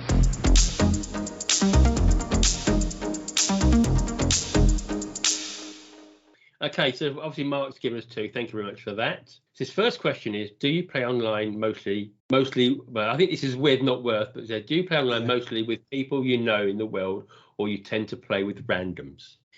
Well, Haydn doesn't play with anybody, so... Yeah, I'm really unsocial. Yeah. Well, for me, Destiny, at the moment, it has been randoms just because that's the way the game plays. Well, I think it depends upon in what respect, because on Destiny, even if you're playing with people you know, you're playing with randoms because it's a shared universe. But no, but don't get complex. But it's friends. If you come on there, yes. If you're going to play in a multi online game, and I don't know them all, there's Billy Bob 27 and Jackety Doodah 225 or whatever it's going to be. You know, they're complete just randoms, aren't they? Yeah. But if we're on, we'll play together in the game. Whether on PlayStation, PC, or yeah, because it's multi-platform now, so it doesn't matter what you're on. So Mark can play on PlayStation, you can play on Xbox, I can play on PC. But yeah, these days most games. It'd be great to get more people out there. I mean, a couple more people have joined the Destiny clan anyway. But it's just time and getting the dates right with people to we've all got busy lives, but I'm always on after 10 o'clock during the week. Haydn's never on. My whole life is upside down. Is upside down and back to front and left to right. It's you're in a Stranger Things universe at the moment, aren't you? Well, I've got a lot of stuff. I'm a landlord. Yeah, I'm a landlord. I'm a dad. With family. I'm a dad. My mother-in-law's not well. I've got a lot going on really. So I'm sort of like, my focus on gaming is more short play sessions. Secondary. It's not by choice. It's just by how life works. Life's dealt you with a few cards at the minute, and that's the way it is. Yeah, it's just the fact that it's been like this for the last several years. I'm getting a bit sick of it and wish somebody else would have these cards now. Yeah. Okay, anyway. So should we go into the second question, which will be an interesting one, because you can read it, obviously. What game-related achievement are you most proud of? Come on then, Haydn. You've done achievements popping out your ears, out your paws. Is there one there that you think should sit on top? No, because obviously the ones that are really super easy to get. Yeah, but there are some difficult ones that you can say, do you know what? I'm glad, forgetting the platinums and the full game, is there like a special one achievement that, you think, I'm glad I got that one. That was a bit tough to do. No, because I don't look at achievements like that. What I look at is for me, my achievement was hitting targets that I aim for myself in terms of getting achievements rather than specific achievements. Yeah. So say I wanted to get to 500,000. I did that, and I did it by getting over 100,000 gamer score in a year. That sort of stuff. I haven't been on is it myachievements.com or something, isn't it, normally? True achievements. I don't think I've been on that for so long. You see, I think that probably the rarest achievement I've got is game 100% complete on Lego Star Wars 2, which has a true achievement score of 451. And then the next one was not a difficult achievement at all, but very few people have it, which was a 10-day roll on Roblox.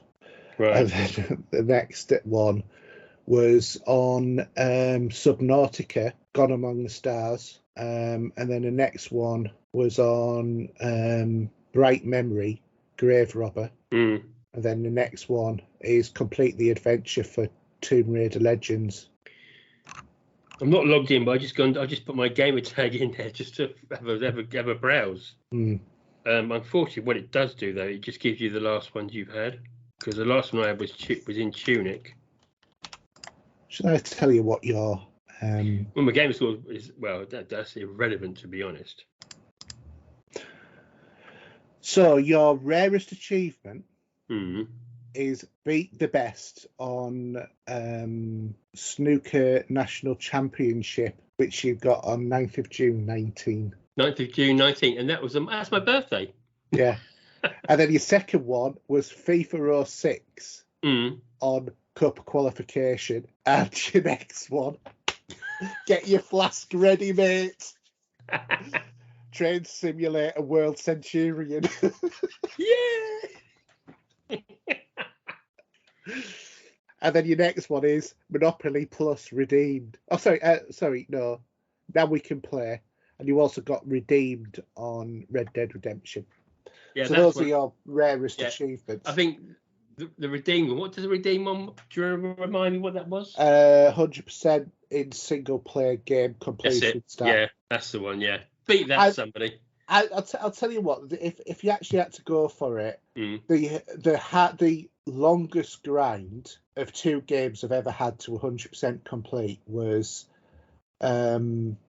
Oblivion and Just Cause, the first game.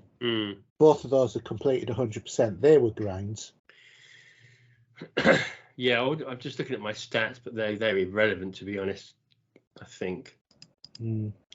I've spent 1 year, 16 days, 6 hours and 45 minutes playing across all platforms. I don't know what that means by any chance. Where are you getting that from? I just went into stats. All time. If I just put Xbox, that's through everything I've played, I think. You can just go by platforms. Your best day, you scored 1,046 gamer score. My best day, I scored 5,910. Yeah, but you won't be doing that as often as that now, will you? My second best day, I scored 5,663. And a matter of fact, my best day was the 11th of March this year. Oh, really? What the hell was I playing? Yeah, my second best day, I got 71 achievements. Jesus Christ. I need to get out more. Yeah, well, stop looking at that. We're going to get the game. We can get the show finished. Yeah. Okay. Should we go on to the Facebook questions? Yep. And I'll let you start with Paul Wilson. Seeing as it is first, that's a good place to start. At the beginning? Yeah. We're going then. I did the last one. Oh, yeah, okay. Sorry. We've got to do this in order. Anyway, if a new version of the Xbox Series X or the Sony PS5 was released towards the end of the year, offering perhaps a moderate 15% boost in performance, would you buy one or perhaps feel it's a little too soon in the console cycle to be upgrading regardless of affordability? Well, we'll only be 2 years into the cycle. I think, wasn't it 3.5 years before we got the first upgrade the last time? It was literally mid-cycle. So, I mean, with myself, so obviously, so the Series X sits where it does. When I didn't get a PS4 for God knows how long, but by then the PS4 Pro had come out, so I benefited from that point of view. And the PS5, well, they're as rare as rocking horse anyway. Yeah, I would say that Sony's priority's got to be supplying the base console, let alone bringing out another console. It's going to be rarer than rocking horse. Exactly. But yeah, I think at the minute, the way the Xbox works, there's always plenty of updates to how the console works and runs.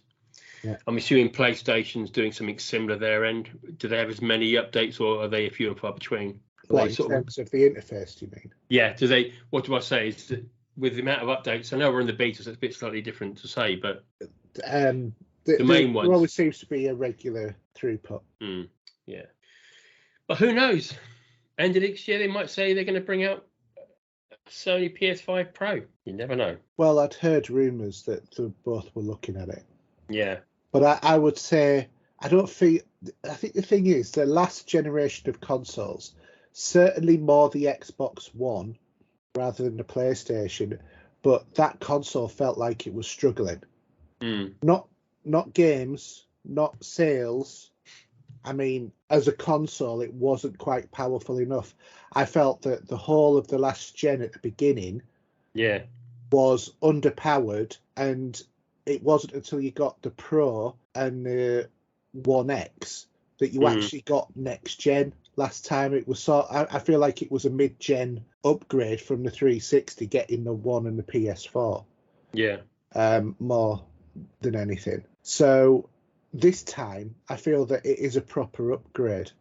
Although on Xbox side, I would have felt better if they'd have upgraded the controller and the interface, because Sony really did a good job in terms of the controller. Not so much the interface, but the controller.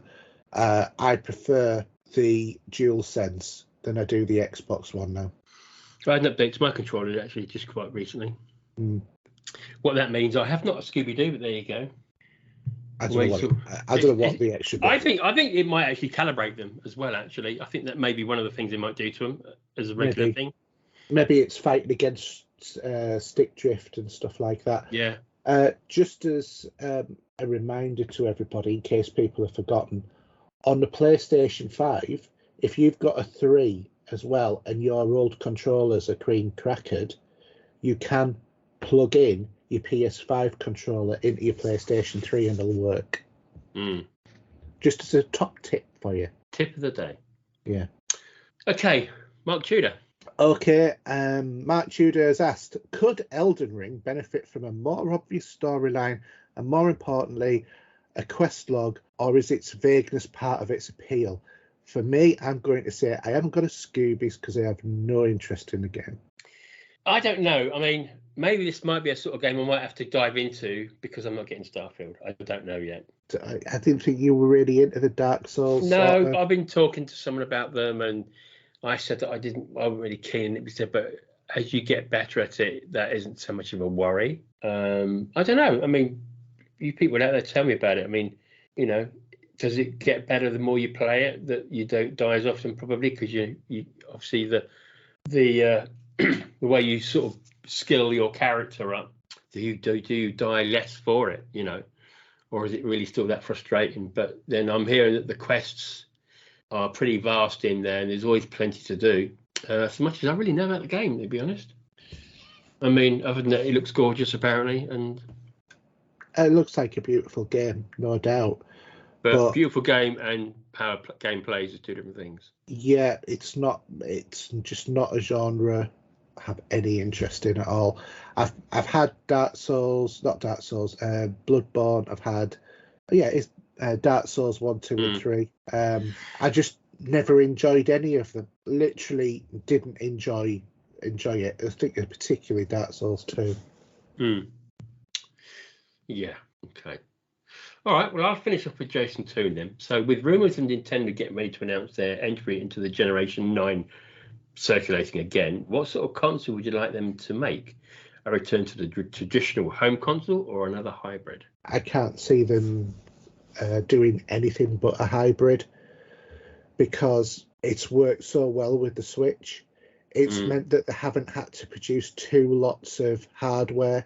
They haven't had to develop two different brands of game, one for the handheld, one for the. So do you really think they're going to start going for another upgrade to the Switch more it'll be like than having a hard console that you would just use? It'll probably be more to the specs of the Steam Deck. I would have thought that much more beefy. I would have thought it'll probably do, if they do it, it'll probably be 4K. They might add another button or two to everything, but I can't see them changing that much. I just think it'll be better graphics. Or again, the thing is, I storage. say, yeah, and obviously at the moment, the way the Switch sells, like every other console they've made, they sell by the bucket loads. Yeah. And they always can hold back on the next project that they will be releasing, or they take a longer time to put it together because they know they're still making pots and pots of money. Yeah. So you can't knock that, can you? No. And it's a business strategy that's worked for them. I mean, the only thing they've ever done really wrong in terms of their development cycles has been the Wii U. And I don't think that the Wii U was a mistake. There was nothing to matter with that console. We've got one. It's a brilliant little console. The problem was the marketing. It was confusing. They called the Wii U, it sounded like it was an accessory to the Wii, which it wasn't. And people didn't get it. If they'd have turned around and they'd have said, it's the the Nintendo handheld home entertainment system or something or other like that, it would have done much better. Yeah. I think it was just marketing on that console. Okay. Well, I think that's it then. No? That's another show in the bag. Yeah.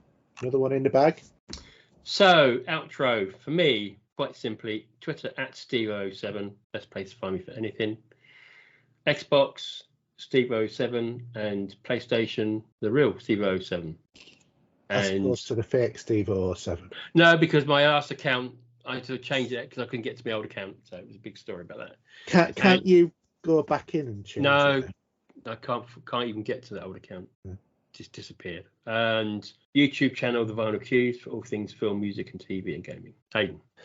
So for me, it's HERJ UK on Twitter, PSN, Xbox Live, Steam. On Epic Games, it's Pop Culture Gamers. Don't forget, you can also go to our YouTube channel. There's lots of content going on there at the moment. youtube.com/popculturegamers. There is the Twitter feed, Pop Culture Gamer. There's also our Facebook page and group. You can also email podcast@popculturegamers.co.uk. And don't forget about our website, anchor.fm/popculturegamers. Yeah.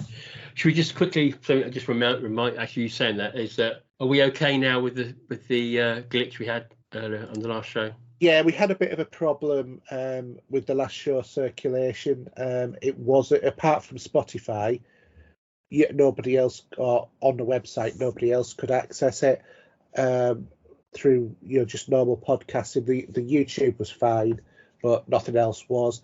The reason it was all a problem was evidently Anchor had put out a update patch for security reasons, and it basically pushed us out of the way. Yeah, it just cocked up a lot of stuff for everybody. They were really good. I contacted them. I said, look, all my listeners are having problems. I can't even access the show from iTunes and stuff like that. I know that it's on there, it's showing, it's just not playing and all of that. And they were like, oh yeah, we've done this update, it's caused a problem, we'll sort it. And they sorted it within 24 hours, which for a free service, I think that's okay. I don't think you can knock it, but yeah. Oh, so simply then, I think it's going to be a good night from me. And it's a good night from him. Good night, guys. Good night.